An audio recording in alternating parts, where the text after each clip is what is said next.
day 23 of lockdown. Something that has been gripping the world in the last 4 weeks by the throat, obviously, is the subject of fear and how it's completely enveloped a situation that we are all unfortunately governed by now, and it's going to be for quite some time, that we have absolutely no control over. And yet the dominant emotion amongst people at the moment is fear and anxiety, caused by total lack of certainty for the future and of the present. Obviously, with lockdowns being extended in various countries where it has been here, and not knowing the future of our businesses, our jobs, our livelihoods, our income earning, our family's well-being, our own well-being. This has got to probably be the most poignant time that fear has played a role on mankind, and yet it's something that can be dealt with effectively, something that can be managed in a way that brings about a lot of peace, clarity and sanity to a situation that could run wild.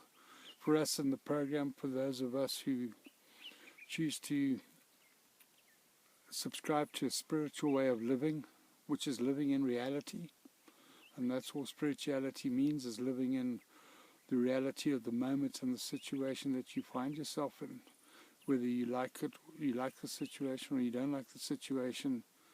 So for me, if this was a 12-step approach to the problem of fear, which for a lot of us, that's how we're going to attack this, or at least try and manage it, or have it managed for us.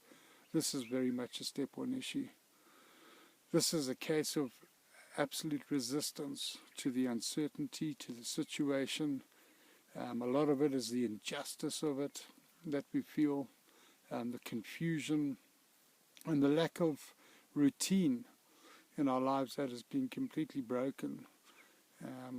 One day our lives were trundling along as they usually do, work, family, relationships, business, whatever, and the next day, bam, gone, taken, rug swept from under the carpet so quickly. It's been enormous for all of us. But once we've had time to decompress and realize that this situation is real, what needs to follow very, very quickly within all of us is a state of surrender to what is. And that means we have to clear the denial out of our lives. We need to move out of our denial very, very quickly in this situation. And the quicker we do that, the better chance we have of survival and living a very productive and peaceful life, even with the hard times that are approaching upon us and are approaching, and they're not going to get any easier for the near future. So how do we look at this through a step one approach? Well, step one approach is such a succinct and beautiful way of looking at any calamitous situation, for the lesser or greater, it doesn't matter. Surrender is the ultimate act of throwing out all resistance to the situation that we find ourselves in, whether it's our outer situation, our external situation, or our internal situation, where the emotions are now going off, they're confusing, they're all overwhelming and all-encompassing, or the life situation. And this is a bit of both, or it's a lot of both, actually. Surrender is the only way. What does that mean? It means the minute we stop resisting what is going on here, and we accept the truth of the reality of our own individual situations within this COVID-19, and what our lives are actually going to be like from this day forward, the quicker we will come to peace with the whole affair. And once we come to peace with what's actually going on in our lives and out there, the quicker we're going to be able to come up with solutions, we're going to be able to progress, and we are going to be able to overcome the anxiety and the uncertainty that lives within us. because of the situation. So how does that happen? Well, all we have to do is look at the record. Look at the truth of our individual situations. This is here, and it's here for some time. The sooner we accept that, the better, and not resist it. Damage will be done, people's lives will be lost, and that sucks.